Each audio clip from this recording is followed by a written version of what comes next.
I would ask how you got roped into this, but I know. This gang is on summer interns.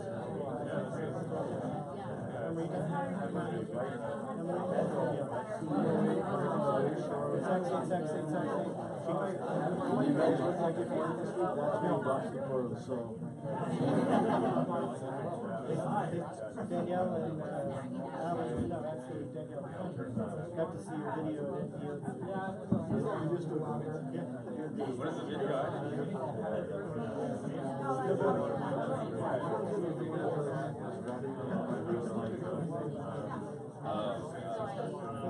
You're in it two different times. There's the one where you're talking about how you do like the patient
Oh yeah.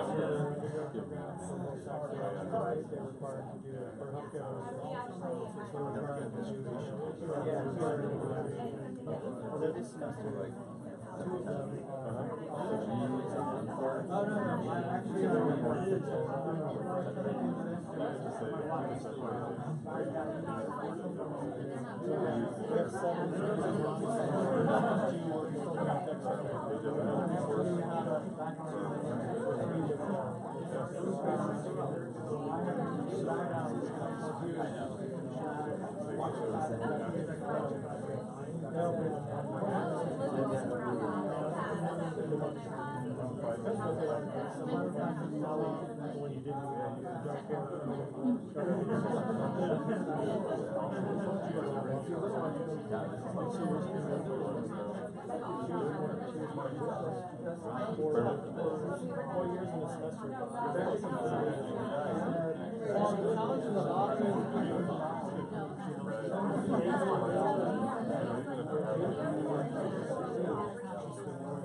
Yeah, we're gonna not get in detail, just make the slides clear.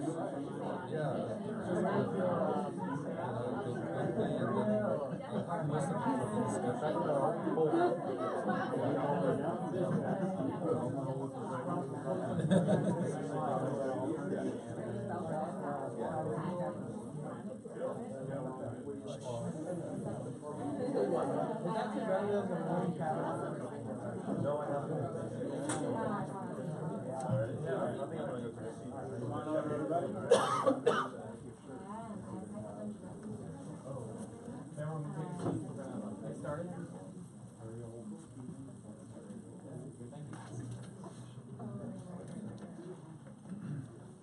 Just got quiet out.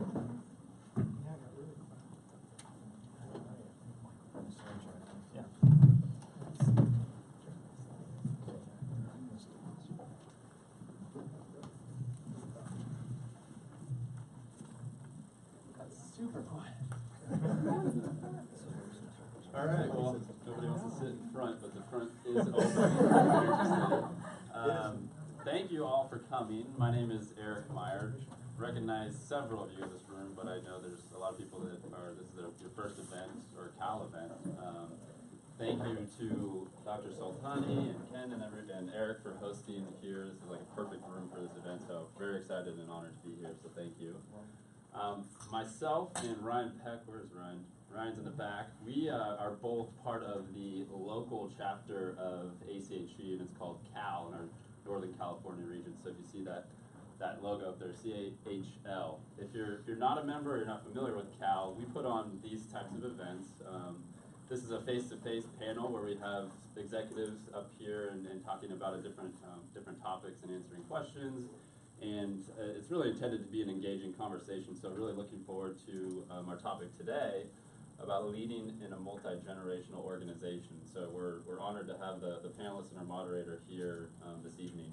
Before we jump in, I just want to put a plug in for a couple of our upcoming events. So we have on July 13th, there's a Learning from Leaders event. So this is another type of event that we host where one of the executives will really walk through their story and share how they climbed to where they are in their career, and it's a really nice opportunity to ask questions and get to know somebody. So I really enjoy those. So if you're interested, there's a flyer back there about that. And then also on July 19th, we have a networking event, which is our third type of event, at downtown at the Esquire Grill. So those are always fun and just mingling and networking and getting to meet some people. So one last thing, we are recording this evening, thanks to Eric. He's are we live right now?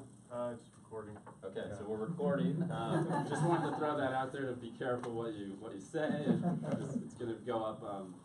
These videos are used to post on our website for other people that couldn't make it or really interested in the conversation and wanted to listen in. So we are recording, and thank you. And I'll turn it over to Dr. Sultani, who's our moderator. Yeah, good evening. You guys hear me okay? I'm Dr. Sultani. I'm the Chief Medical Officer for RX Healthcare. I'm a board-certified family practitioner. I'm also board-certified in geriatrics and board-certified in hospice and palliative care. So I wear different hats. I do general medicine, and I take care of people at the end of life. So I really enjoy doing different things. I'm really pleased to moderate this event. It's close to my heart, and I thank you, all of you guys, to come here and participate. So I'm going to keep it short on my presentation. I'll have them introduce themselves, and maybe I'll have you guys also briefly tell me your name and where you're coming from and what kind of system, so then we get an idea what kind of audience we have, right? Yeah. Dr. Hi folks, thank you Dr. Sultani. My name is Khurram Arif. I'm the Chief Medical Officer over at Woodland Clinic Medical Group in Woodland. I'm a pediatrician by training. Nice to be here, thank you. Hi, good afternoon. Michael Felder, CEO at California Correctional Healthcare System out in SAC, so one of the prisons in the California system. It's a level 4 max security prison. So just leave it at that. I cannot make up the stories that I say, and that's no kidding. Jared Quinton, Executive Director at UC Davis Health, so hospital administration and academic medical center here in town. Okay, you want to start introducing So. My name is Ken Ehrman. I'm CEO of ARCS Healthcare Services for the last 15 years. This is a family business my mom started in 1991, but we do home health, hospice, caregiving, facility staffing, and case management. Hi, Russ Sato. I'm the Director of Ancillary Services and Business Development Growth for Sutter Health. Work hospital administration at Sutter Albert Big Hospital. I am Ron Ruark. I work here at ARCS Healthcare. I'm in our caregiving division. I'm a healthcare recruiter. My name is Lauren Rudd, and I work as a clinic specialist at Adventist Health in St. Helena. I'm Devin. I'm also with Adventist Health as a clinic specialist working primarily in ambulatory clinics. Troy Gilbert, also with Adventist St. Helena Napa Valley, Director of Ambulatory Operations. My name is Joe Cooper. I'm a director here with RX Healthcare. Work with recruitment for the organization and then our medical staff and caregiving departments. I'm also Joe Sharp, Chief Operating Officer here at RX Healthcare. Thank you all for coming. I'm Sachin Gangupantul. I'm the Director of Operations at Valley Diabetes and Obesity in Modesto. I'm also on the communications team with CAHL, helping on some of the activities. Michael Crandall, I'm Executive Director of Mercy Medical Group. Christina McFarland, I'm an almost graduated BSN student at the University of San Francisco. And I'm Eric Meyer, heard me a little earlier, but I work for Woodland Clinic Medical Group. My boss is Dr. R up there, so I have to do my best behavior. I work in process improvement.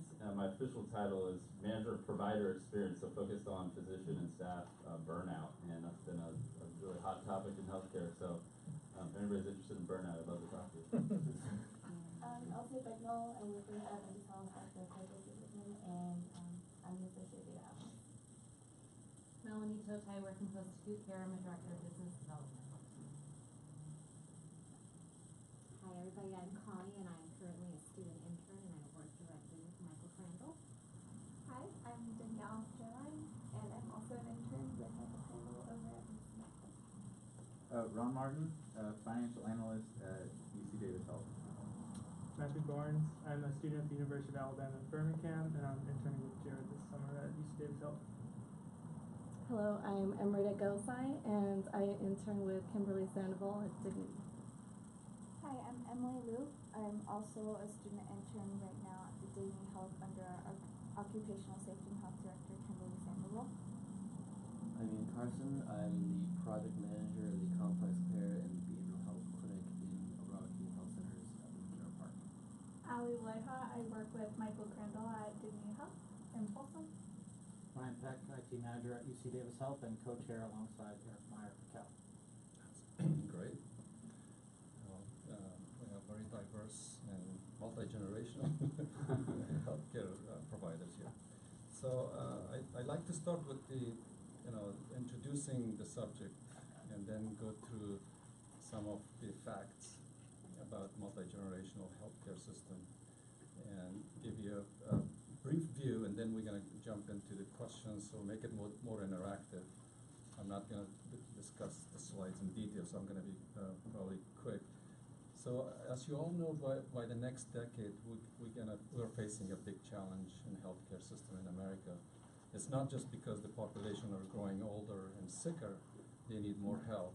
We know in home health, we know in hospice, they're going in the hospital, coming out, and they get to home health, and they go to SNF, and they're coming back and forth. So they live longer, they consume a lot of healthcare dollars, and they require a lot of providers, nurses, MAs, medical assistants, physician assistants, physicians, specialists, all that. So most of the providers are getting older, they're exiting the system, and now we've got to make sure the new generation that are coming in, they're well equipped with all the serious illnesses and take care of the older population. And to develop a better system, we need to know their characters, we need to know their culture, we need to know how they're thinking, how they're communicating, how do we educate them. I'm a baby boomer. I sacrificed my life for work and my personal I can stay, I do overtime and I do overnight and I take calls from other people. But the next generation after me, I have 2 millennials in my family. They're not like that. They don't want to do that. So we want to leverage to see what can we do to bring them into the system and make them better doctors. And we gotta, the millennials are our main focus today. I think it's going to be it's going to grab most of our attention because they are the smartest people. They are very highly educated, and they have different cultures, but there are opportunities there that they can actually move the healthcare system to a better system. And as you know, a lot of medical schools, they give you MD, but not, like 6 or 10 medical schools have just MD and MB, but now there's like 2 dozens of medical schools, they give you two degrees, MD, MB, so they're more sophisticated in business, and they're gonna take over of the hospitals that are with the non-physicians, so they're gonna drive the healthcare, so there's plenty of opportunity that they will make a difference in the system. So, as you know, who we are talking about, the traditionalists that are born between 1922 to 45, baby boomer, Generation X, and millennials. So as I said, I'm gonna probably repeat for most of you, but millennials are the biggest population now.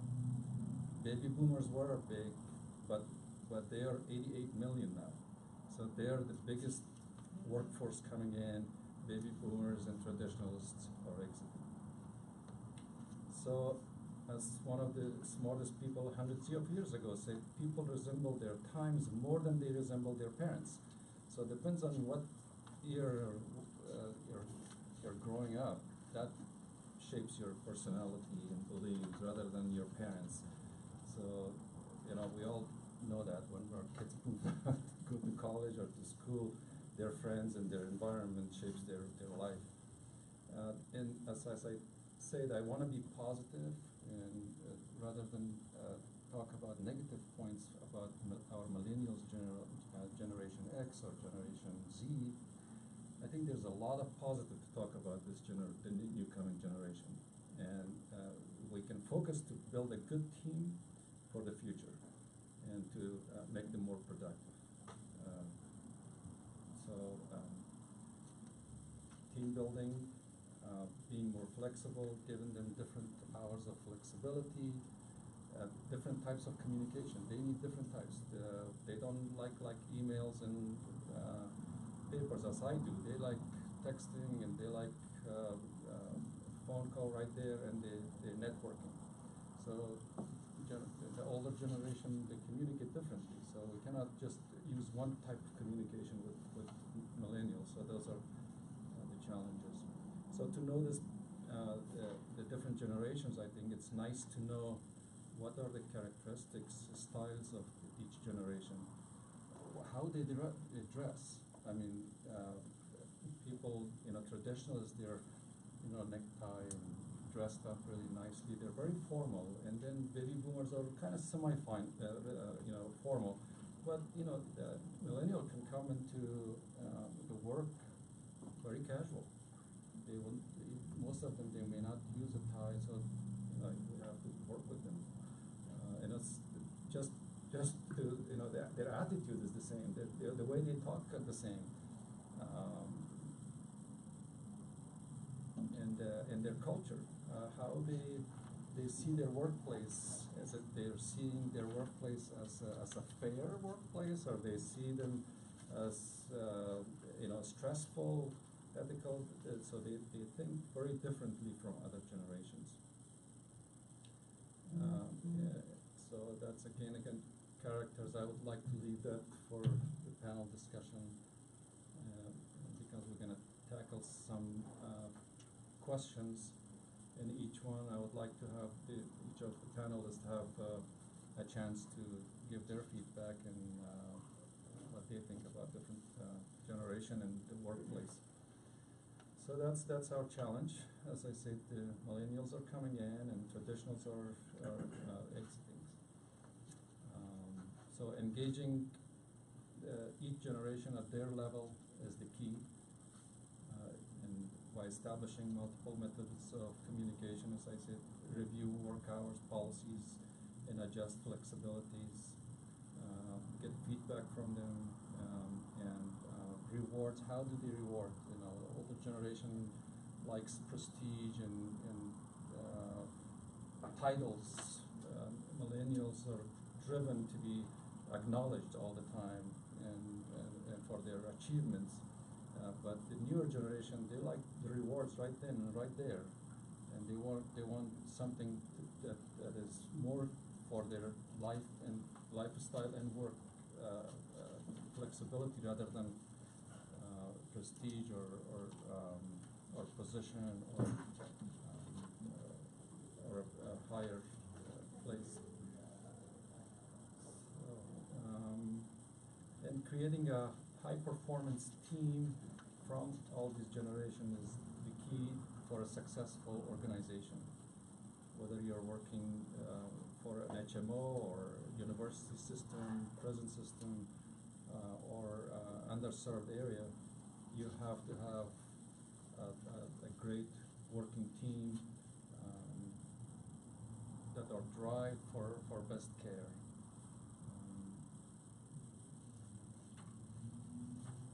And we all know in medical field, we all need to learn something from someone. We don't have all the answers. So creating that kind of environment to encourage our new generation to ask questions will be the best, because sometimes they just Google things and they make decisions right then. And so our job is to come in and say, hey, wait a second, the experience says this and that. You gotta wait it out. This is how things works. They take the criticism very well. They take the feedback very well, versus the older generation or millennial. If you go to give them too many feedbacks, they feel more invaded, and they feel like somebody's after them to get them, because they don't like too much of criticism, and they don't like too much of correction and new changes in their job. But millennials actually this is a very good thing for them. They respect their authority and they listen. If you go back to them to educate and criticize in general, the study shows they accept it much better than millennial and older generation. So that's a very good positive thing for educating and teaching them. And when we talk about different generations, especially new generation millennials, we gotta really avoid stereotyping, because if you look around in a lot of workplaces, they're like, oh, they're lazy, or they're like, they're self-centered and things like that. We should really avoid using those terms, because there are a lot of good, smart people between them.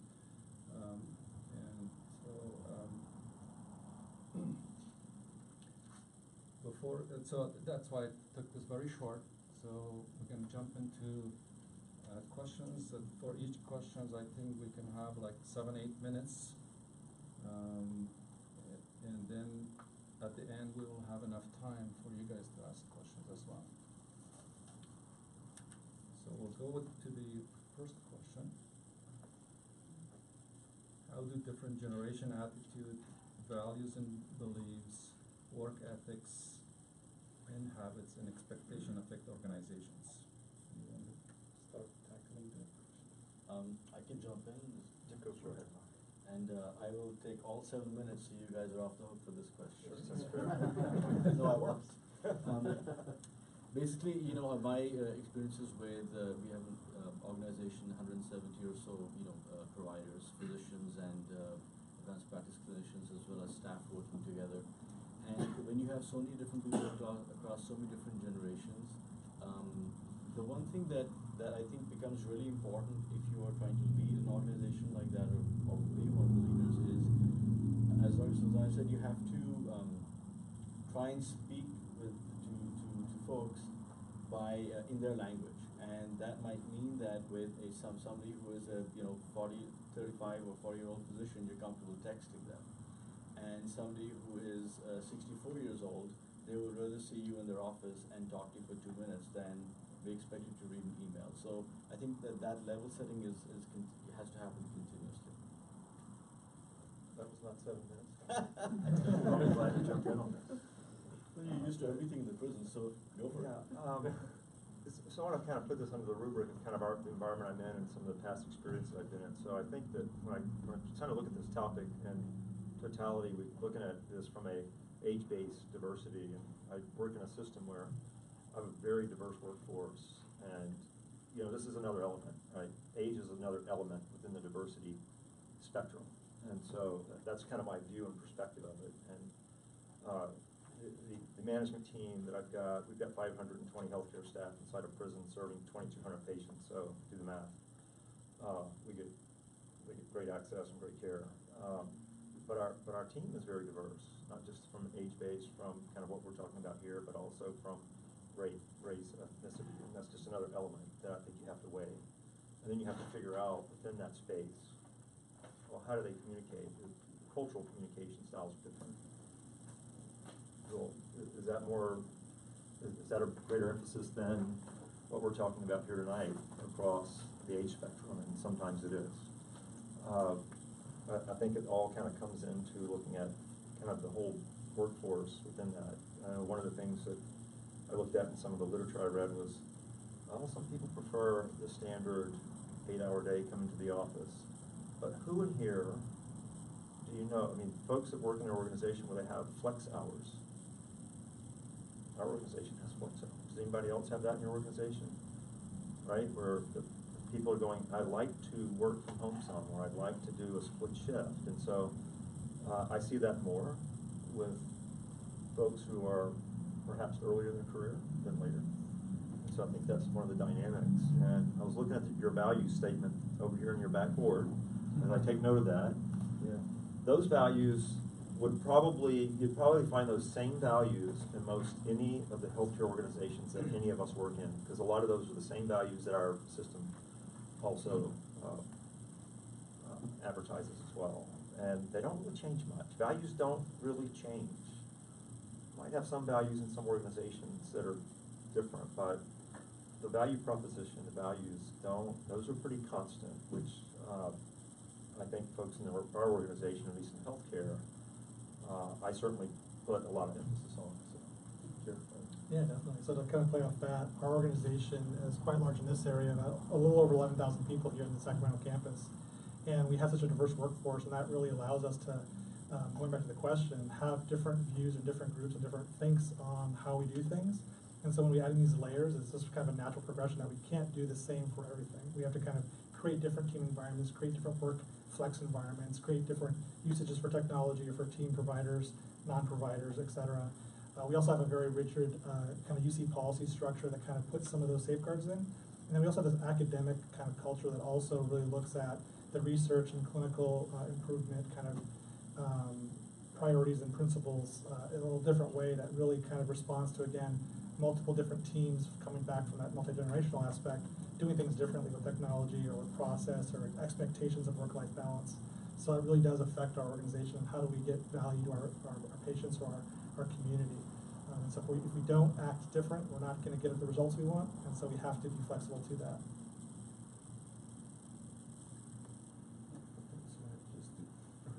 Just recap the attitudes and values.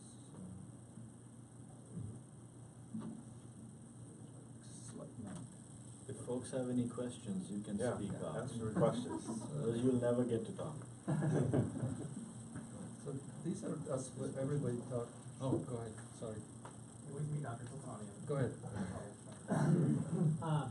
How do you foster a culture of staff retention, particularly with millennials, when they're not necessarily looking for a career move in that it might be, they get bored, and then might be looking for something for 2 or 3 years, and then career trajectory.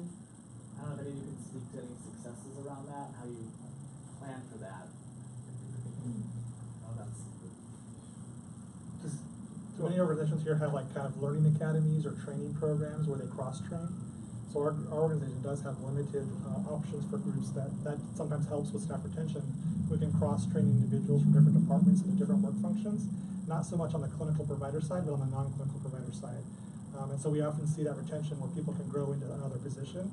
At UC Davis, we pretty much have our own little city, so we have anything from public safety to life safety to clinical care and all that kind of stuff. And so we try to cross train folks and try to merge them when we can. And so some of those things are week long, multi-week long, quarter long, and we can maybe position people different ways. So we find that's really helpful for our younger staff that are maybe getting education degrees as well, and so they don't qualify for some of those other jobs they really want.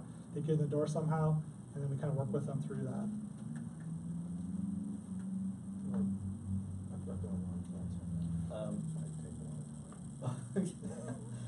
I think that retention is a function of engagement, and retention doesn't mean that you have to keep somebody in the same spot and that's where they're stuck. They can be in the same spot, but they can feel very dynamically engaged. And so I think that when it comes to retention of people in the different work, the different work environments, you've got to figure out, what is it that's causing this person to stay happy or become unhappy and discontented, and speak to that piece. So I would say that is probably more important than figuring out, well, where do I move this person so he can still keep engaged with me in a different way,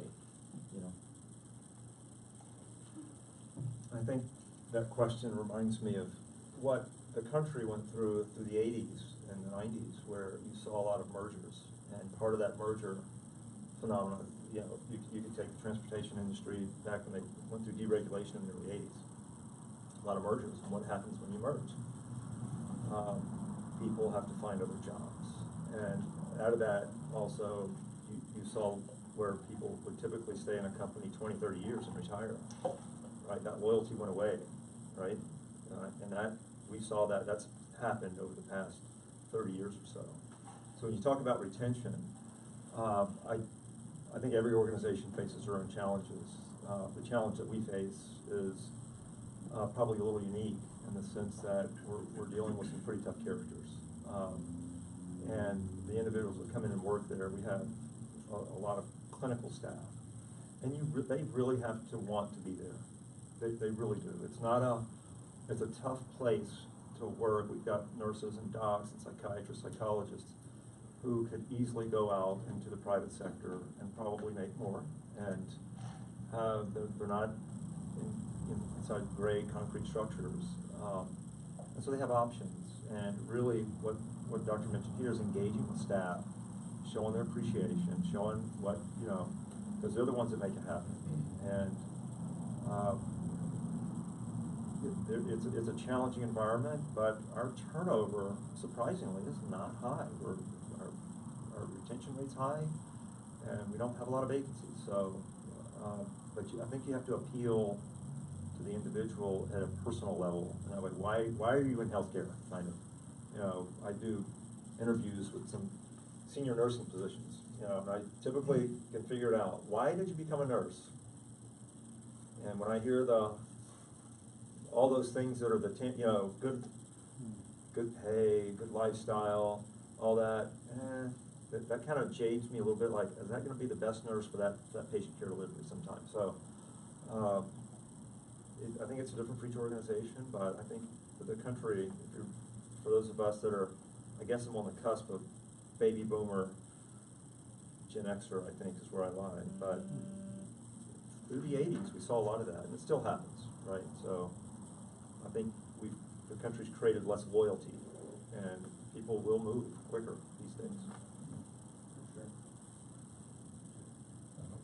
One of the things that I experienced and I've seen, and I worked in Kaiser for 21 years, and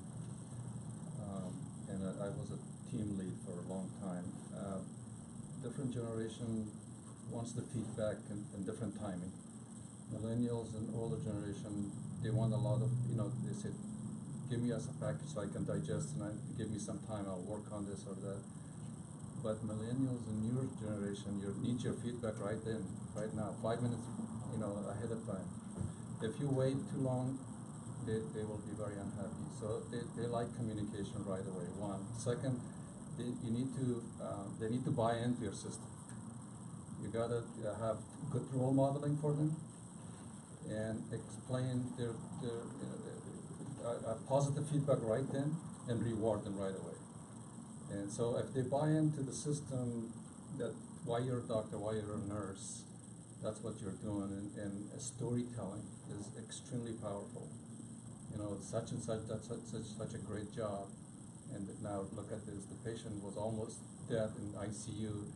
Now, you know, 2 weeks later, he walked his daughter down the aisle. Isn't that a great thing to do? That's why you're in this business. So those kind of storytelling and role modeling for new generation, they keep them focused and retention. I don't think the new generation looks for a lot of money. They just want something they enjoy, and they're flexible and with the lifestyle. A lot of communities having trouble recruiting doctors now, especially the new generation, because their wife is in a different career. They need to talk to their wife, you know, what do you like? We can help you to find a job. The renting, payments, I mean, they're coming out of school with a lot of debt. So those are the things that need to be, you know, communicated with them, and that's how you can retain them. Otherwise, then you're not communicating. The next person offers $10,000 more, they're going to move out because they need it. But if it is communicated, they really don't need the money. They need to know. They really love transparency, which is in a lot of systems, the old generation, we don't talk about salaries, we don't talk about bonuses, we don't talk about anything. Nobody talks about how much you make, how much I make. For them, it's a black hole. For them, it's like, what? I need to know. Tell me about it. You know, I don't. That is true. Yeah. I see that, and I go, no, we don't talk about that. Yeah. What are you doing? You don't talk about that. But people do, and I'm like, okay. So I don't talk we about need that. to change. We really need to change it, right? But there's truth. I've seen that. Yeah. Thank you. You have a question back here? Yeah. So one of the challenges I see, and maybe I just want to hear your comments on it, with the new generation, they do have their appreciation for, you know, being on social media and the frappuccinos on the desk. For us, I mean, we have a sole provider clinic, and time and again we kind of try to impress upon them that patients come there with illnesses, and they want to have your attention. What I don't, you know, one of the NAs we hired basically said, you know, you can't have your phone up on the table, give it aside, when you get a break, you check it. So they said, okay, they took away the phone, they got their Apple iWatch. So now I can't say no to a watch, but you get the same distraction, right? So the challenge I have, and I want to see how this can really be addressed in a way so that we understand, you know, the touch points and, you know, how desperately we need to be on certain things. But as part of a career, when you're in a professional environment, you know, how are you able to bring those in so you still kind of look and function professionally? And that's a challenge I have. What have you tried so far, besides discipline? Whatever I've tried didn't work, so. I think the only thing I have successful being was, don't keep your frappuccinos next to your desktop because I have a lot of electronic equipment there and you will get distracted. But in terms of anything else, it's been hard. And what I tried to do was give like a 10-minute break every 3 hours, 4 hours. You just take a break, go to the cafeteria, go step out of the clinic and do whatever you need to do. Because I have seen patients, a couple of them complain saying, you know, we have been waiting for an hour for the physician for all good reasons. I'm sure she's busy. But here I hear all kinds of laughter and everything else going on in the reception area inside. So obviously, you know, you're having fun, but you're not appreciating what we're going through here, right? So you know, they have to empathize with what, and in a way, the first thing I do what Michael mentioned, which is really, I ask the first question saying, why did you choose healthcare? Because when I look at the resume, they do the MA and all the great stuff, and then I see JCPenney, Starbucks, and then they come back to it. So I need to get a sense of what's driving back to the healthcare, and that's what kind of tells me who's a good physician, or who's a good candidate for that, right? But beyond that, a lot of times we help a lot of the local institutions. We take a lot of externs to kind of expose them to the clinic operations, and I can see a lot of them having a kind of a feeling out of place, saying, you know, I didn't sign up for this. I know I did an 18-month program, but I really like my Starbucks. That's the challenge I have with the younger folks. And unfortunately, I can't hire senior people from a budget point of view, but we are still eager to kind of train them to kind of see the value of being in healthcare. It's not only fix the patient care, I'm sure, it's very expensive. So a lot of study shows even turnover of a nurse costs $82,000 to $88,000 for that organization when a nurse quits and they try to recruit another nurse, and for the doctors even higher. So again, how you want to retain for the MAs, and what we have done is given written instruction every so often. For new ones, you probably have to do it every 2 weeks. These are the things I realized in front of them. You write it down and make them sign, and you keep a copy. And the same thing, you got to review another 3 to 4 weeks. So they don't mind reinforcement. You got to reinforce. Some people, majority changes. For watches and cell phones, we have told them you have enough, certain amount of time to do that. But when the patient is there, you got to communicate. You can't just see somebody sitting for half an hour and not telling them what's going on. The doctor is late because of this or that. So communication is very important. I know they're the younger ones, which is mostly in the 19 and 20s when they just come on and become MAs. They have a little bit more trouble focusing than the older millennial, which are in the 29 and 30s. They're more focused. Yeah. Frequent feedback. You gotta write it. You gotta have them sign. So because when you're saying sorry, you gotta leave, you have to have something. Yeah, before the ad, we do the same thing, just more supervisory policy type of enforcement. But another wrinkle I'll throw in there is we are also on a double-edged sword of trying to push out communications in different ways, like tailored communications for different groups, where we have an intranet, with an email, with mobile devices, and then we're kind of caught in between because some people want to see things on their devices. We get caught with, well, we'll push it to your device, but then we don't want you to look at your device while you're working. So then we have an obstacle for communication as well. And so we have a variety of things that we're doing across the system with low-tech visual management boards on walls where we huddle and talk about things. Our nurses and clinicians and providers all use WOWs, wireless on wheels computers. They all have access to computers that are kind of open to the internet, and so we have to also monitor, are they on Facebook, or are they charting on the patient? And there's this whole cast of characters that kind of come up and say, well, I want it this way, I want it that way. We try to tailor those communications, but then on the supervisory front, it's like, well, you can't have a phone, and then, well, I don't have a phone yet, I can't get my email, how am I supposed to know? So we have a kind of this balancing act all the time. It's really challenging. It really cuts on our, at least in our system, the latest and greatest communication, maybe that other people in the audience here are using platforms, social media-like platforms to push out announcements. We don't have that at UC Davis currently. But again, if you went that direction, could you restrict the device? Because it's all predicated on the fact that they have a device at the ready to go get that information. It's a really big challenge. And not everyone wants to use those devices either. So we're probably a little different because cell phones are not allowed within a prison. There you go.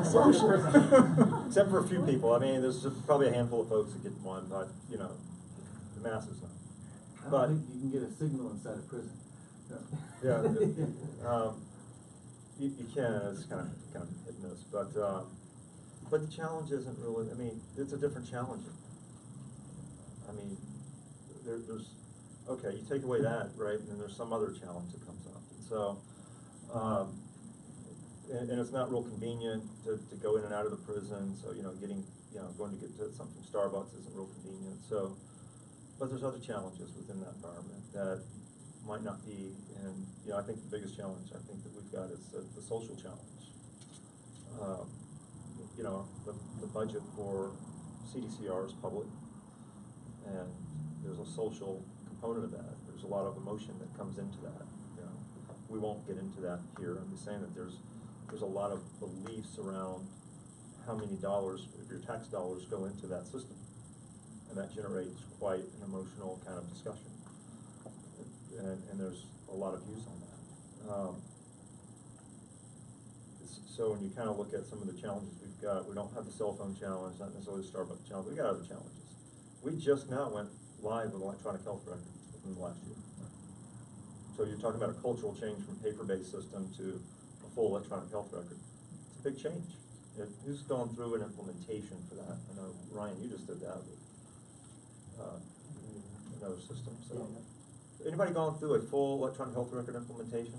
I've gone through 2 in my career. It's a big change, and so we just went through that about a year ago. And another thing in technology is using a tablet to measure your patient satisfaction. And you tell them, one of the questions should be, how was the interaction from the front desk? How was your MA? When the patient leaves, before they leave their office, you give them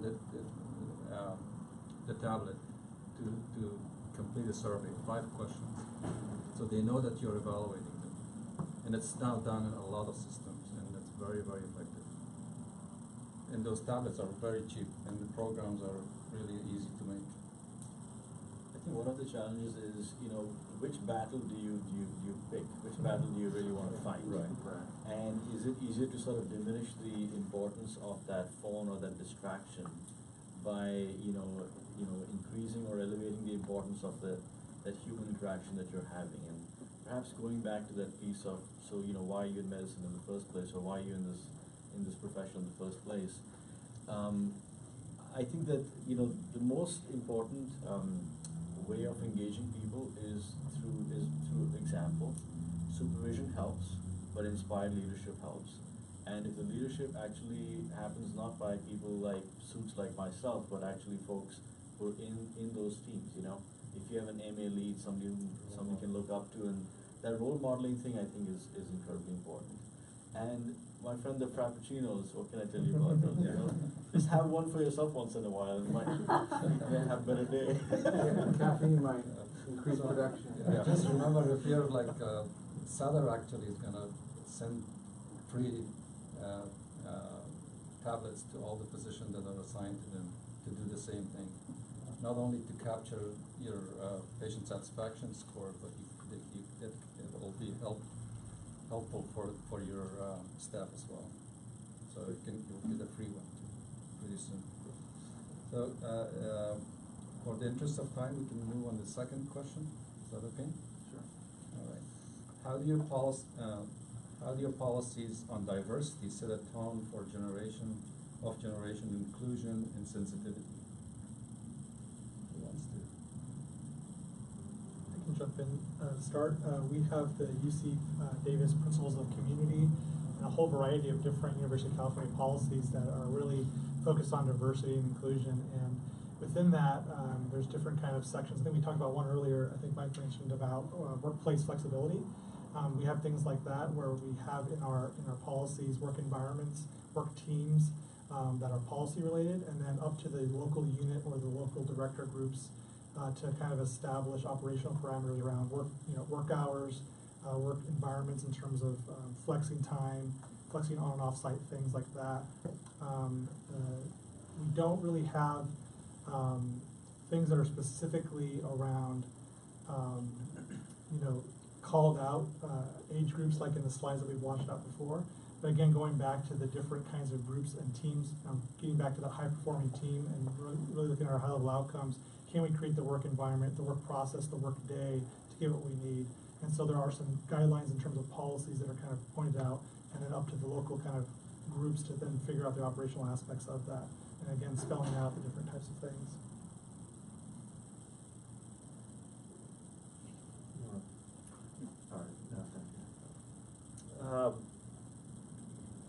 When you kind of think about the diversity question, I look at that, like I mentioned earlier, around there's ethnicity, race, age, and kind of across the spectrum.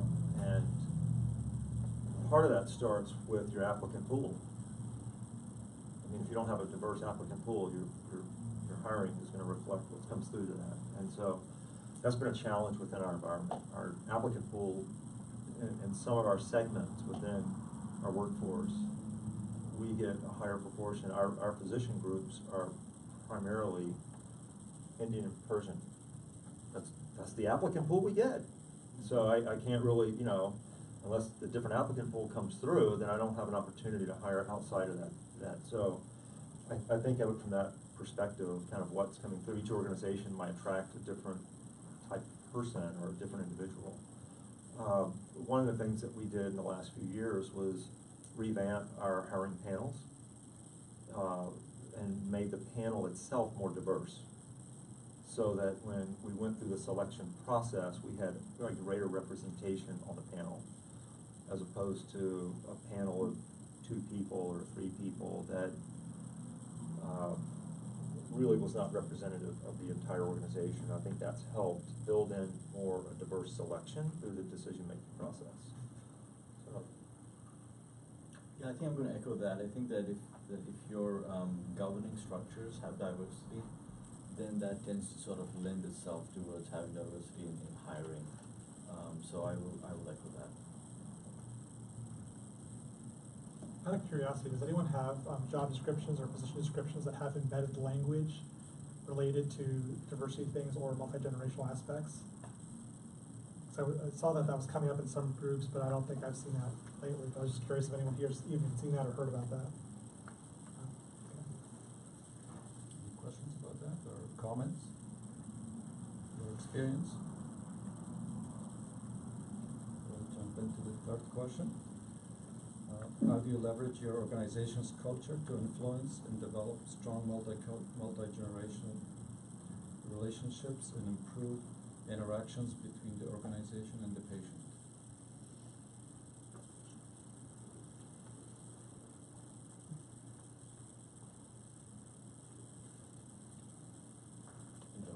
I can go, sure. I think that, well, for us it's sort of easy. You've got different generations with different levels of skill in different things, So for example, we know that if you have a physician or an advanced practice clinician who is fresh out of school or fresh out of residency, you want to pair them up with the oldest, slowest physician. You know why? Because then they'll slow down and they will have to sort of, learn from the experience. And that doesn't happen by talking fast, but by actually absorbing information, just to go to your point. But then the opposite is also true. For example, we recently implemented a new EMR, an extremely destabilizing thing to do. If you have the chance to stay with paper, stick with it.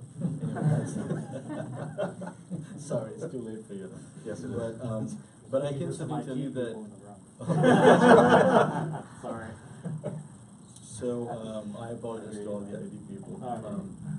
But what we found is that, so for example, some of our younger APCs, advanced practice clinicians, are very good with figuring out shortcuts on, how to use the new EMR. And we actually have one of them is in fact going around now and sort of pairing up with all the physicians and saying, okay, let me help you set your screens up and set your favorites up in this way. And within 15-20 minutes, they've done much more than 4 hours of training with an IT person could have done. Simply because you've got clinicians talking the same language, except one happens to be more facile in the technical piece, and the other one is more facile in just the well of experience and wisdom. So pairing them up is just a natural thing to want to do. So we've got a interesting culture within our system here, and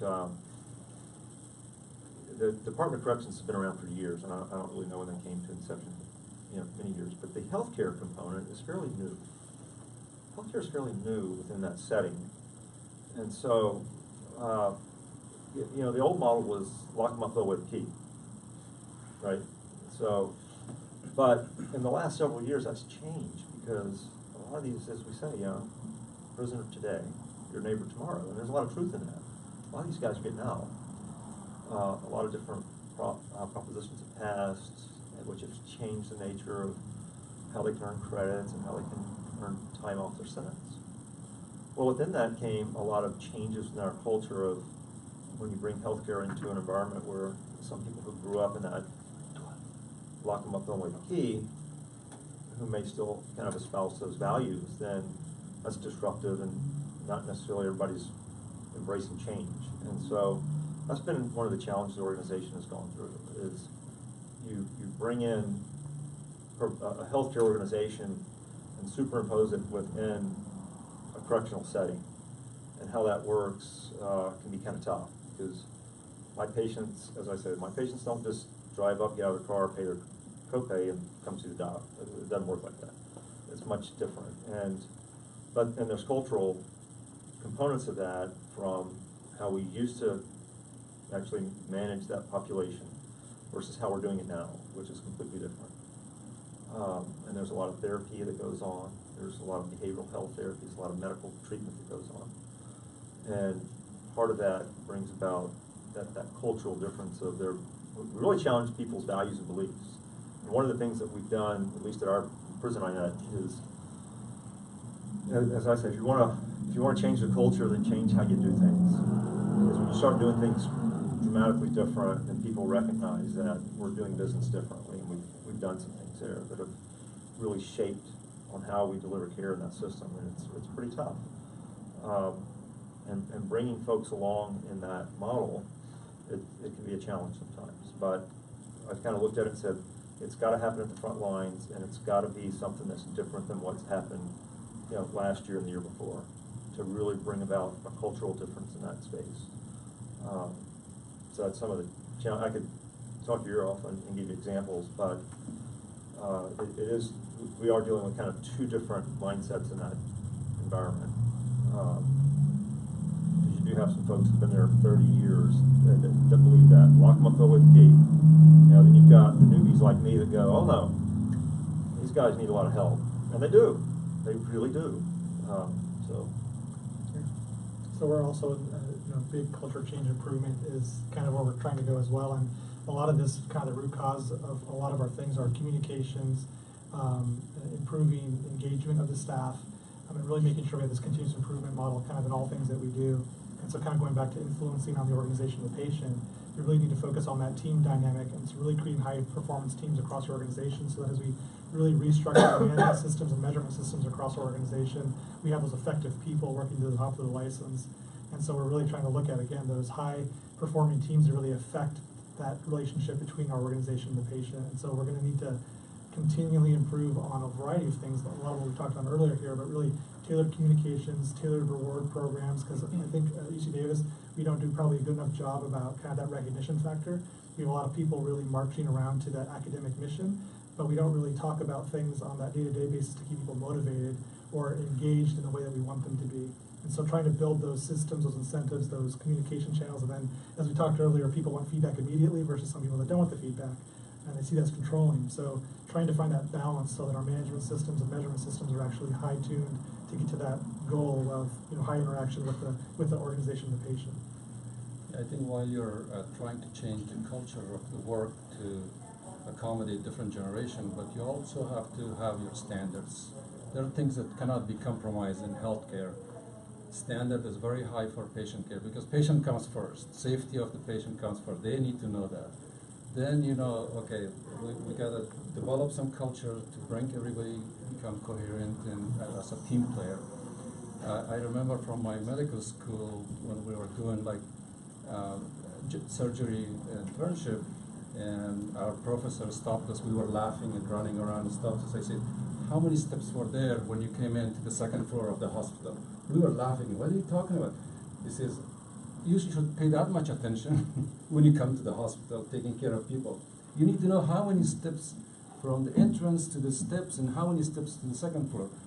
You cannot just come in here and just goofing off and laughing. So standards cannot be compromised. Patient safety is always we have to tell people no matter where you're coming from, what culture, this is the standard of care. You cannot step out of these boundaries, but let's work on as a team, and let's do things because patients come first. We always have to tell them that. Otherwise, the new generation, as you know. Any questions? Comments?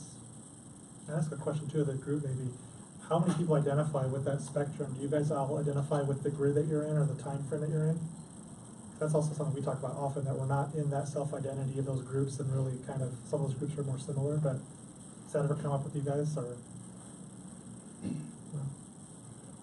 So yes, I feel like I'm a hybrid between, because I'm 1980, so Generation X and Millennials. So I don't really know what I am, so I identify with some of the elements, but some of them are spot on. Yeah.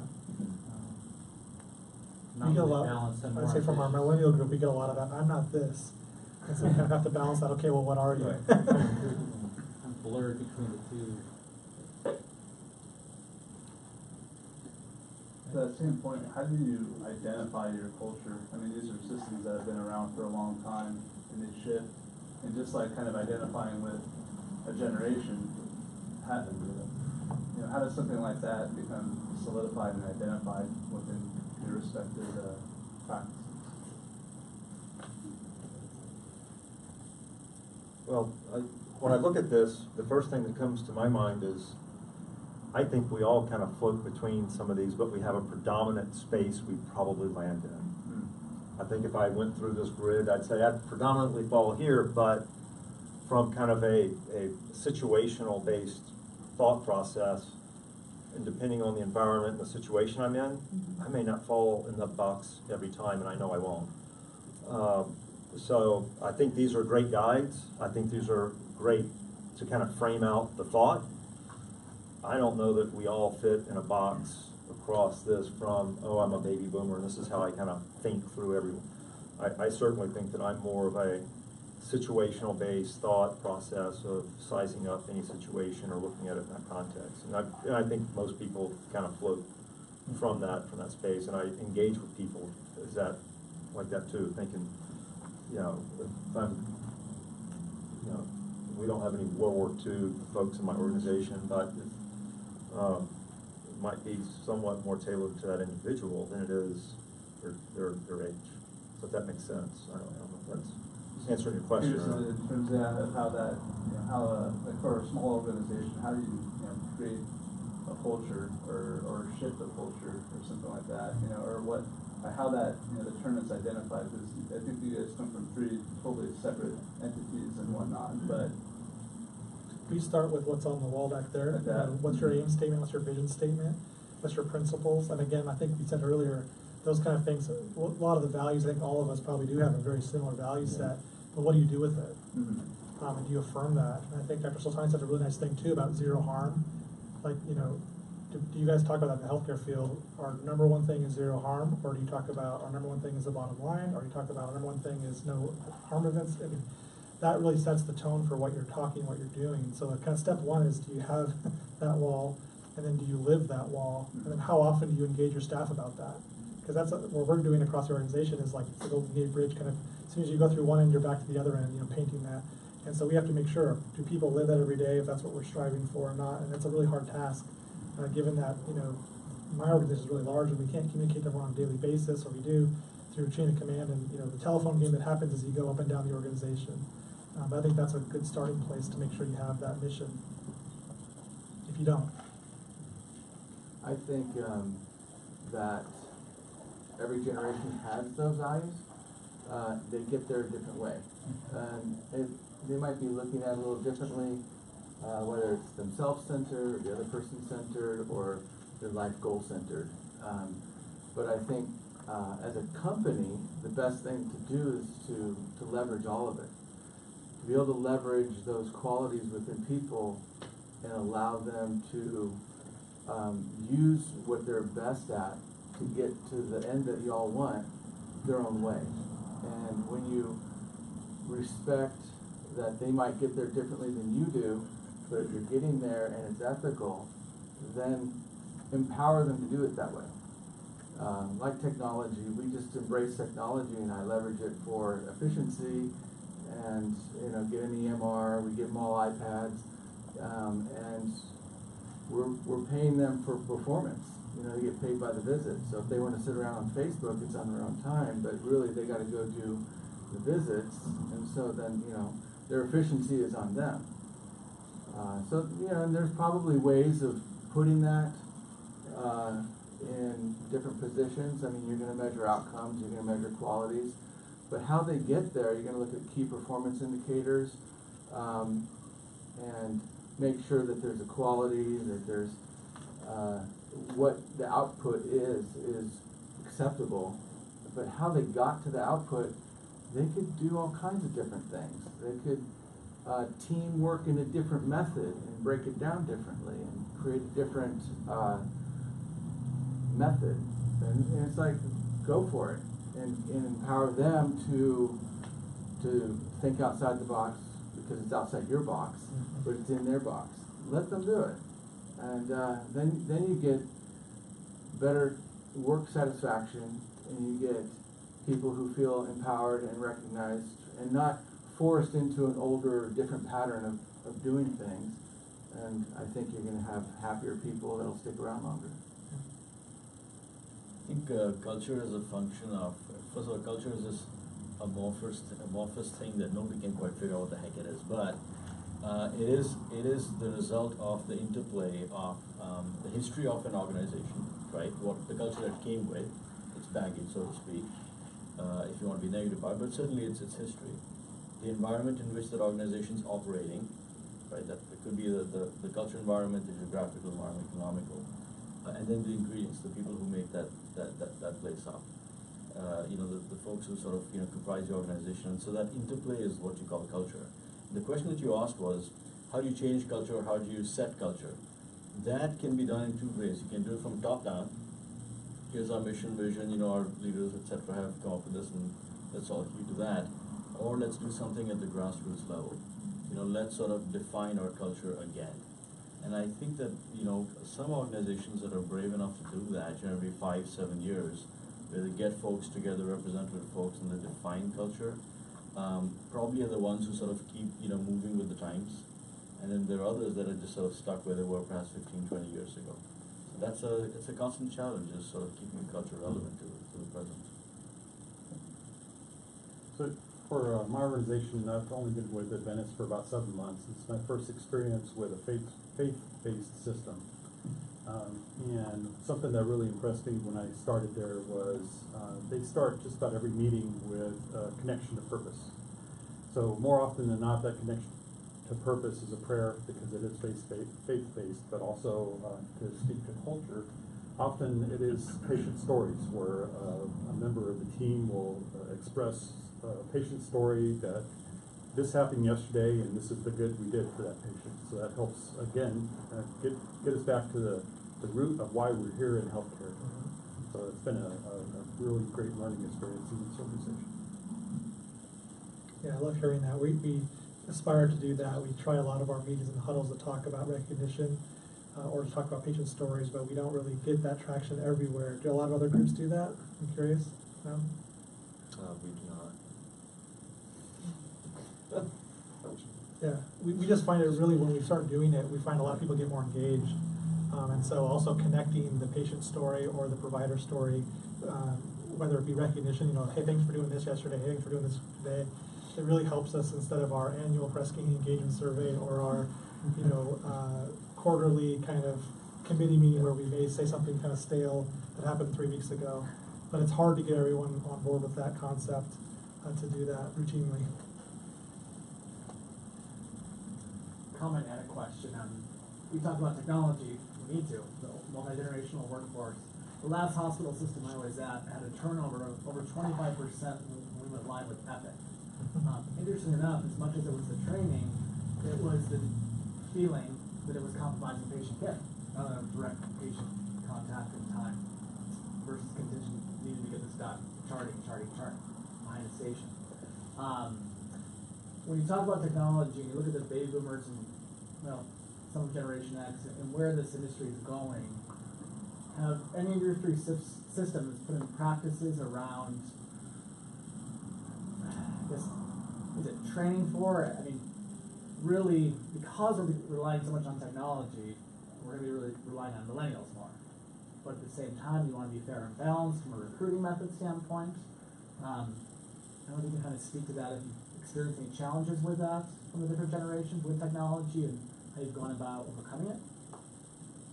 So a year into electronic health record is still early. Our growing pains were certainly within the first 4 to 6 months. So we went live in May of 17. We put about 20,000 hours into training for our organization. Probably could have been a little more than that. It probably was. We put a lot of emphasis on the training. Was it enough? I think it was enough to get started, is how I would look at it, because there's still, the growth and the learning really happens once you go live. And that period of 4 to 6 months after we went live is when we really started learning the ins and outs of that system and how it functioned and why we had workflows that were designed the way they were, because people want to find shortcuts. From a generational perspective, I think we had one person leave due to electronic health record implementation. They were right at retirement anyhow, and they just went, I don't want to go through and learn all this. I'm going to retire in about a year anyhow. So that was kind of anticipated, but that was just one person. And it was not, from a generational perspective, we didn't really find that being the challenge in that sense. Certainly there's people who will embrace technology easier and quicker. It wasn't necessarily generational based. I just didn't see it. So I think the training we put in on the front end definitely gave us high yield. So. Yeah, at UC Davis, we're kind of far along on our journey. We're a HIMSS Level 7 organization. I think when we first implemented, there was lots of challenges. I don't think we had a turnover rate that high. But to this day, when we go through implementations or new upgrades and new features, we still get the same kind of issues. And we do have, I think maybe do a lifeline in the audience. I heard burnout earlier. We do have teams and groups that now exist solely. We have a provider efficiency program, a PEP program. It's a squad sponsored by our Chief Medical Information Officer and some really kind of tech-savvy groups, and they go around and help providers, efficiency-wise or work-life balance-wise. How can we help your workflows create those shortcuts, create that workflow so that you're not up all night doing emails or charting? And so we do have programs like that have to sustain that. Even though we've been on this for a while, have very sophisticated systems, but there's always going to be that change, or your workflow is now changed, or now there's more complexity with that. But we offset that with programs that support, and like customer service kind of style, more technical IT style, rework or redesign their workflows. I don't know if there's other burnout people or provider efficiency type people in the audience that have better comments or things like that they want to share. You're speaking my heart. Yeah. No, I mean, that's exactly my day-to-day is like spending time in different departments with different cultures, and something just to add to some of the discussion earlier. I think looking at that blend of the different types of people or different characteristics of people, what I often see being in so many different departments in process improvement, you get exposure to a lot of different people. It's usually the leader that sort of sets the tone for what is expected and what's really acceptable in that department and what you focus on. And so I think something that I try to work on is like as the management or as the leadership of a particular group is like, what do you want everybody to focus on? And then let the teams try to figure out how do we get there. And I think engaging the frontline staff that way and engaging people that are living it and breathing it every day, that's been a huge piece of just getting somebody feeling like, okay, somebody understands how hard this work is and what's going on in my world, and now we're going to try to do something to improve it, and I have a say in that, and I can actually make a difference in that, and then measuring that and actually showing, I know Dr. Arfi, I always try to like measure everything, even if it's just like tallying something on a Post-it note. How do we measure this and show that we're improving? I always say, it's like if a patient walked into a clinic and said, I have high blood pressure. Well, as a clinician, the first thing we do is we want to measure that blood pressure. We can't just give them medication or really tell them to improve their lifestyle just because the patient says they have high blood pressure. So we have to measure that. And so the way I like to approach with burnout and other things is like, okay, we want to understand how big is the problem, what is the problem, and then how do we as a group use the talent in this room to try to make an improvement. So that's my little 2 cents. Well, the people who are just going electronics will get better. I promise you're going to love it. We went through that, work with electronics for most of my career in Kaiser.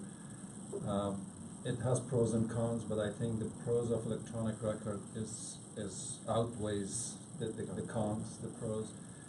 And the best thing is patient safety.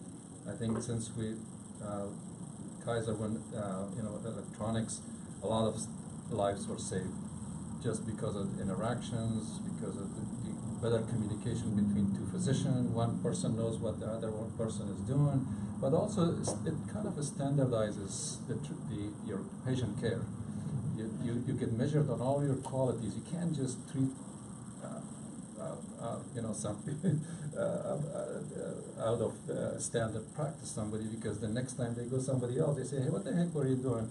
I mean, I'm saying, so people who doesn't know things, before they do anything, they will go and research it or ask somebody. So it's really makes the patient priority and it's safe. The cons are a lot of desktop medicine. I mean, we spend 3-4 hours after hours at home to finish up the labs, the messages, and all of that. That is frustrating for everybody. And the new generation has a advantage. They're fast in typing. they get things done really quicker than. But the systems that has older generation, they don't like typing. What Kaiser did initially when they come in, they allow them to dictate or use the dictaphone system, something like that, just to allow them to stay in the system. But most of them, they just didn't like it and they quickly exited the system. But there were very few.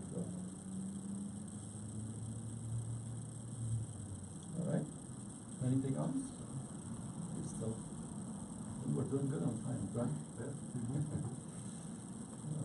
So we'll jump into question number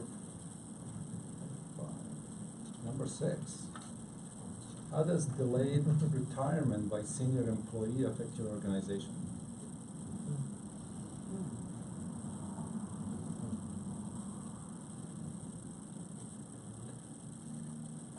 You go first. Okay.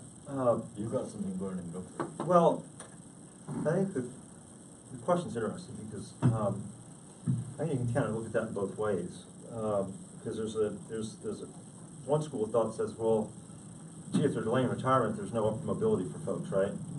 You get that. Sorry, I heard it. I heard it right? You know, but and that may be true. I don't know. But then there's the chances are that person's been there a long time and they got a lot of corporate knowledge. They got a lot of corporate knowledge and they've seen things that have happened and tried and worked and didn't work. And I think you have to embrace that because you can learn a lot from folks who are, and if they're delaying their retirement, you got to embrace it. You certainly can't force them to retire, right? The state system, which UC Davis is quasi-state. You get your own kind of pension plan out there, but it's similar to the state. You've got the UCD, but it's very similar. And people don't leave UC Davis, do they? Okay, right? program. They don't leave UC Davis. Is that right? For the most part. Generally speaking, yeah. Generally speaking, right? Yeah, I started in 2008, so I started 10 years ago, right when things started kind of going wrong. And a lot of our staff did stay on. But I mention that because there's systems out there, and our organization is like that because we're state, in the state pension system. For those folks who have been in the system for 20 plus years, they've got what we call the golden handcuffs. Oh, you read my mind? They don't leave. And so folks who are new to the organization and especially folks who are younger and they really want the opportunity for upward mobility, there is that kind of ceiling factor that they run up against. And so conversely, in the state, since we've been in there a long time, 25 plus years, and you started early in your career, then a lot of folks are retiring in 50, 55, at least out of our department. And so you don't get too much delayed retirement because there comes a tipping point where they go, gee, I'm working for 20% because I could retire and get 80% of my income, and so why work? But from kind of a workforce perspective, for those folks, and I do have some in our organization who've been around, who could retire, who do not, but they bring a lot to the table. And fortunately, within the state environment, UC Davis is no different, really. I don't know about Indignity's been, there's a lot of opportunity in Mercy. Is that I say you can boomerang back. You can go to a different department and come back, because people typically might want to stay within a department. Well, in the state, you can move from department to department and still what I call boomerang back and hit different areas and still have upward mobility. So I think it's kind of, I've had a lot of career coaching with folks that said, it's more than just CDCR. You've got the entire state to look at, and you've got to look outside that little world to look at the opportunities and cast that net. But I certainly have, and we've got individuals who have decided to not retire, but they bring a lot to the table. And you do have that other piece of that where folks are trying to promote up, and that seems to kind of conflict in that, but I've said there's more than just CDCR in the state. We've got many departments, and so getting them to see that, being willing to throw that cast net out there a little bit further helps. So, that's, at least that's from my I think healthcare system is very unique compared to other professionals and people who are in this system. As you say, they have lots to offer, and so a lot of organizations are doing things to retain them, or at least change their schedule to stay, because they can teach other people, they can role model, they can do administrative work. They use and some of the organizations like Kaiser now, they have a new schedule for, they call it the 60s. This is pretty new. So when you turn 60, a lot of people exits from Kaiser because they get their full benefit. I'm one of them. They get their full benefit and they go do whatever, you know. So they changed that actually the past 2 years. So they give you a lighter schedule, no new patients, more time to go spend with family. So in order to retain them. So now a lot of the 60s that they were exiting right then, now they're staying because, hey, I got a lighter schedule. I got a half a day off. I'm going golfing. You know, so changing depending on what you need, because these are the people that plugs the holes. The new generation coming, but they don't want to work full time. Every single person came in to our organization, they wanted to work 8-10. I mean, eight units, which means each unit is half a day. Full week is 10 units, we call it. None of them wanted to work 10-10. And that created a problem for the older physicians, because when they leave, all the in-basket messages, everything goes to the old physician that they are full-time still, because they want to work, and they're still full-time, they don't want to cut back. And they were complaining, you know, you gotta find someone to work full-time, but that's the reality. They're not gonna work full-time. They want more time. They want 2 units in each week off. They want a full day Friday off. You gotta be flexible to keep them. And the same thing with the older generation. Organization has to change. I think for us it's a blessing if physicians decide not to retire. For the most part, because, you know, we've got a national shortage, 70,000 physicians short in primary care. You know, there's only so many folks that you can hire to do the extender work, you know, to be a nurse practitioner or physician assistant, because all of those folks in turn need a physician to do supervision, and that takes up physician time. So for us, it's kind of nice if you have a physician who decides that, well, you know, they feel like they want to continue practicing and they like to delay retirement. You very rarely run into issues like physician impairment and health, you know. But I'll tell you a funny story. When I was in medical school, I did my ophthalmology rotation with an ophthalmologist who was a really, really old gentleman, and he had a resting tremor in his hand, you know, in his operating hand. And everybody said, "You don't want to go into surgery with this guy. Look at his hand." So sure enough, we went into surgery with him, and that hand kept shaking with the scalpel in it. But as soon as the patient was under and the physician began to operate, that hand stopped shaking like magic. You know, so it's one of those things where if people can keep practicing and they feel that they're doing right for their patients, I think it helps us a lot. And for the most case, physicians are able to sort of, you know, decide, okay, at this point I'm old enough that I don't want to practice. But if you have a you know, connection with the community and a love of what you do, and if you can marry that with, you know, giving a lifestyle which is kind of flexible, that can help retain that wisdom inside your organization. I had 2 physicians in my office yesterday looking for part-time schedules, and they would probably fit in the, I'm guessing, millennial group. Is probably I would definitely say that. And they wanted they want a part-time schedule. Yeah. And we're going to figure out how to make it work. Right. You know, and you have to, you know, do other things people do when they come for interview. They come up with a real estate agent to go around the community, so they know the community. They get an idea how much living costs, the spouse gets a job or not, the children, where they go to school, what kind of school is in there. So it's challenging. Any other comments? Questions? experience from your work?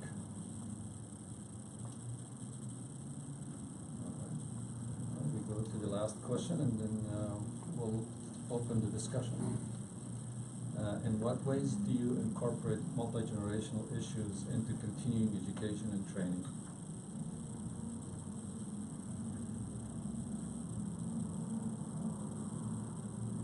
I'll go back to high-performing teams. A lot of our training, we do a lot of improvement work, so a lot of just-in-time training.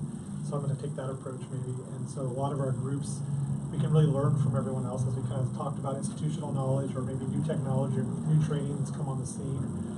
So we really try to get those teams hooked together where we can and really leverage those teams and really define roles so we understand kind of expectations of in that training session or in that cross-training or in that kind of observation or just-in-time training model, what do we need to get the job done, who can do that the best, how can we cross-leverage our teams to get the right thing going and then kind of push it that way.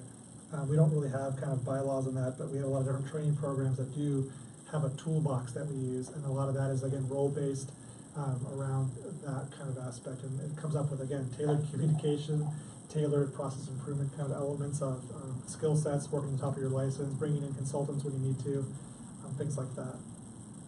But I'll address those kind of elements of multi-generational issues. Do you assign any mentors? Yeah, we do. We don't have that across the board. We do have various groups where we do have that, and so so one of the areas that's underneath me is our performance improvement kind of group, and we have our kind of philosophy is more of a lean-based approach, and so we have kind of the belting or the lean kind of certification program, and so we do have those kind of internal training programs where we have the mentors or the belts that kind of help people get through the projects to a certain level. And so we do A3 thinking, and so kind of developing A3s, this is what you need to do, this is how you would progress, and then kind of teach one, do one, and hopefully that progresses. But again, it's the same kind of thing, tailored communication, I don't take things this way, I need it that way. One system doesn't work for everyone, so you have to really kind of keep on your toes. Yeah, I would piggyback onto that around at least what our department's been doing the last several years is a tremendous amount of focus on leadership development, and both from an executive level and also at frontline supervisor level, and also a lot of technical training for folks who are newer to the organization, who are more individual contributor roles. And that's been in play now for well over 2 years, and you really start seeing different behaviors as a result of that. And you know, folks who are, you know, a 2-week class in Leadership 101 or a 4-week class in Executive Leadership, and you get, not only do you build those connections across the organization, but folks are really learning more about how the organization functions at a macro level as opposed to their one particular institution, which people get institutionalized. This is how it works, this is what we do. And I think from that, the organization's really been able to grow some leaders internally. It's not uncommon to see a warden retire and then come back off retirement to take a warden slot somewhere else, which is kind of a little bit of a signal around, well, or, you know, do we need to keep developing folks further along through that pipeline? Your typical warden's 20, 25 years in, so it's not a quick move into that. But there's training across our organization. A lot of it recently is in the leadership space, which I'm personally glad to see. I think that's something we can't do enough of to help shape the organization. Yeah, I'll agree with you. I mean, I think that the leadership piece is really, really important, because if you can have leaders who can, you know, sort of step out of their own frame of thinking and try and put themselves in the shoes of the folks that they're leading. You know, so for example, we have some of our department chairs are much older, and when they get a request from a physician to be able to sort of cut back to part-time because, you know, the wife is struggling at home with a new baby, you know, you sometimes get an eye roll, you know, because that's not what was done in their generation. They just figured it out, and people dealt with what the issues were at home. And so I think that's where some sort of cross-generational you know, training, in the sense that, you know, put yourself in that person's shoes, people think in a different way, and as a leader you've got to, you know, not think about how you would operate, but how should we operate for the sake of the organization. So that training for leadership for different generations is really, really important. Similarly, for if you have the latest greatest robot gadget, urologist comes in, he can do robotics and do all this nifty surgery real quick, and then you have a general surgeon who has never used a robot before, and perhaps may want to learn but is kind of embarrassed. So sort of having that conversation happen between these two kinds of generations can sometimes lead to some surprising outcomes. We were recruiting a physician who was wanting us to obtain $1 million robot so he could do urologic surgery. And one of the questions we asked our surgeons initially was, would you use a robot like that as well? And the first answer was absolutely not. If you need a robot, you don't know how to operate, But in time, we came around to the fact that the older surgeons realized that they could use a robot to help them move a bit more efficiently, and so it required a little bit of conversation between both sides. And similarly, the newer physician realized that if the robot's down, if I can learn this technique using manual, working with the older surgeon, that might help me as well. So that kind of intergenerational conversation is incredibly important, very enriching. One of the other things that can be done in organizations like group practices, the leaders, they identify certain skills and talents. Like one physician is good at injecting shoulders and knees, or another one is very good at manipulation, another one. So the team knows who to go to, and they encourage their colleagues, when you have a knee and you like to do it, go to grab the doctor and to teach you. So, sharing skills make people really feel great about themselves. They're learning something new, they're empowered, because we don't learn everything during the residency. We learn a lot of stuff when we go to practice, and we learn from each other. And also the other thing is that big organization has done is to provide them with on-site CMEs. Provide lunch, they will come. If there's no lunch, they won't come. So make sure if you bring a speaker, make sure they know that there's lunch available. The other thing is electronic, especially for new generation. They gotta have something in their iPhone to tap into, like up-to-dates.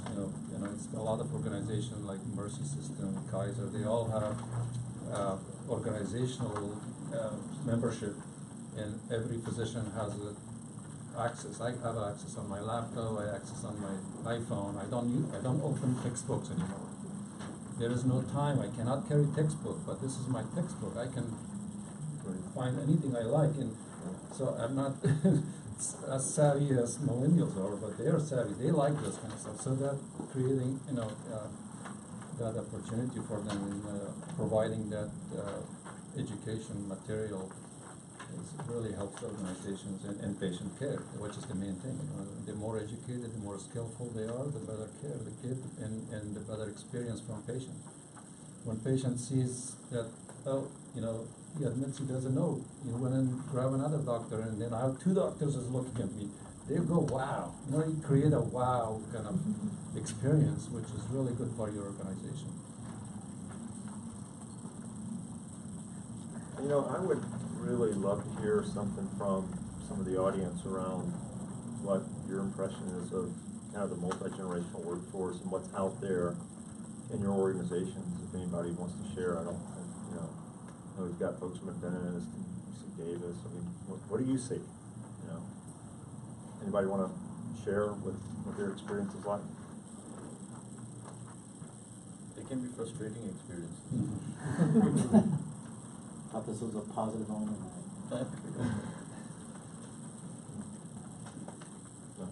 Okay. We have a lot of students too. Is anyone not identifying with these buckets? Is there a new category that we're not even talking about that you guys don't feel you identify with?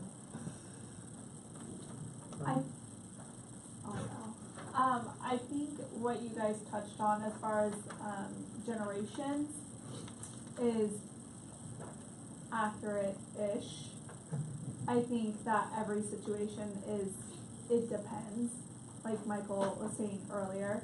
But I think what you guys kind of missed on it was a level of education and how much more education is out there now and available, and how that affects all of those attitudes. And I don't know, I think I would like to hear what you guys have to say more on that aspect. like, you're in the education realm. But, as far as the level of education of your employees and how that might affect it more than what year I was born. Yeah, we have a lot of different groups. So again, being an academic institution, we're kind of maybe drawn to that, I think, our staff. But we also have a lot of people that come in and then get additional education while they're doing through their career, which probably contributes to some of these other questions earlier about delayed retirement. Because people are finding new things to do and new careers to kind of continue on. But I think we do have kind of this academic mission that does find itself up in a lot of our values and missions, which then permeate into our daily operations. But I don't think there's any, I don't know, it's hard to say. We have such, I think in healthcare, we have so many people that are highly educated. I don't necessarily see in my day-to-day work people that are from different generations have necessarily more education, which I do read about that and I see that from other people, but in my day-to-day work with clinicians and non-clinicians, I see kind of about the same. So I don't know if I necessarily identify with that, but. Yeah, it's a great question, and here's what I'm glad you brought that up. The state can be kind of funny in the sense of how people are brought in to their roles as far as if they're new to the state.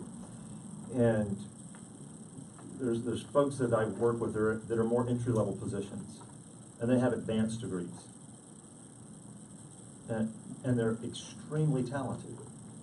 The job classification they're in and their academic education are a big mismatch. And so it's been part of the challenge to find something to keep them motivated.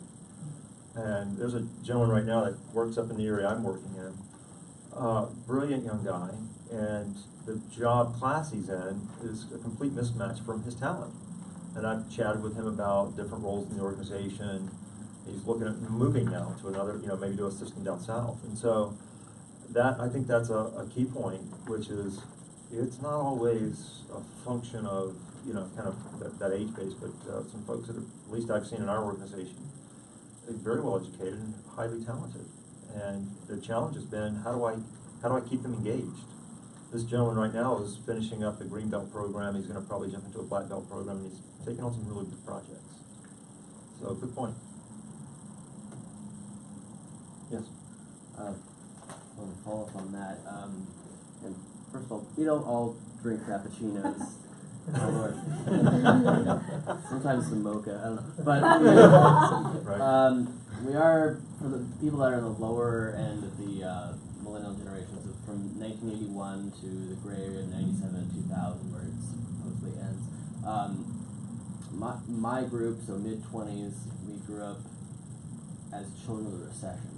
And 2007, 2008, 2009, 2010, that's when I was getting out of high school, and there were no jobs. Coming out of college is a little bit better, now the economy's a little better, but there's certainly a curve of where you're trying to play catch-up in where you are in your career and just trying to get somewhere. So do you see any resolution for people who are just starting to early careers where you kind of are behind the curve on that, and there's less opportunity just because you came at a bad time? I'm going to kind of field that question from my own personal kind of perspective here, not necessarily an organizational perspective, but it wouldn't matter what organization I'm in, you would get the same answer. Okay. One thing that definitely I would say differentiates is a work ethic that's solid, that really, and professional, and they're engaged in delivering good results. That's timeless. That will not change. A good work ethic and someone who delivers results, I don't know if anybody disagrees with that, feel free, but I don't see that changing. Not now and not in the future, because every organization we're measured somehow. We have, our organization has a very robust dashboard, and those are our metrics, those are our KPIs, and being able to deliver on those results at the end of the day is part of why we're there. And so I think that's how I would kind of offer that up as a perspective. And I know some of you in this room, because I know you outside of here, they're got very strong work ethic and are doing very well in their career. And that seems to be a good recipe. And they also have advanced degrees, so that definitely goes within the healthcare space. I don't know if you guys see that much. I would just add on to that obviously, hard work is at the core of sort of success, but you also want to see if you get lucky enough to find a mentor who's willing to teach you and who you sort of connect with. Doesn't have to be somebody at work, but it can be any kind of relationship where there's a mentor relationship going on. It's very, very helpful because sometimes it helps to have somebody who has an outside perspective on what you're doing and to sort of check in with that person time to time. So, having a mentor type relationship is incredibly helpful. I will tell you as you said, as a parent, like, I have two millennial in my family, 2 kids are both in college. I usually tell them, and the same thing I've seen at work, you're extremely talented, and you're highly educated than any generation I know, but you gotta have the work ethics. You gotta be, have the vision and set the goals and get there. And I tell them also, never use your hope, and nature has a spot for you. Everyone has a place in nature that they will get there as long as they have that vision and they want to do what they like to do. They will get there. And I'll tell them also that they're gonna live better than me. I live better than my parents. They're gonna live better than me because technology is improving, civilization is improving. There's more jobs for you guys. When I got out of medical school, there was so much competition. I could not imagine that I can get into a residency program. There was so many little slots. There was so much competition. A lot of people give up, especially foreign graduates. They come in, they give up because there was no spots for them. For you guys, there is a lot of opportunity, and it's just don't lose your vision. Am I correct? There's a lot of work and good work. And if you can't find your vision, you're gonna have a better life than we do, than your parents. But just stay there. I want to go back to what you mentioned there. We're here in this organization for a reason, and I see some folks that are early in their career. Brilliant move to be involved in an organization like this. It's where you make the connections. It's where you develop mentorship relationships. I have 2 or 3 mentors that I pick up the phone and call just about any time. Yeah. And that's, I think we all need that. And, because we don't know it all. And there's a lot out there. So I think having that person or 2 that you can pick up the phone and call as a mentor, as a coach, is extremely valuable. And it's, you're in this organization now and you're early in your career, so you're doing the right things. I mean, that's what I would say. Yeah, teachers and professors love the students who ask questions. Go to them and ask them questions. This guy is, you can learn a lot. Reach out to someone, always. Great. All Love it. Thank you. Very nice. Yep. I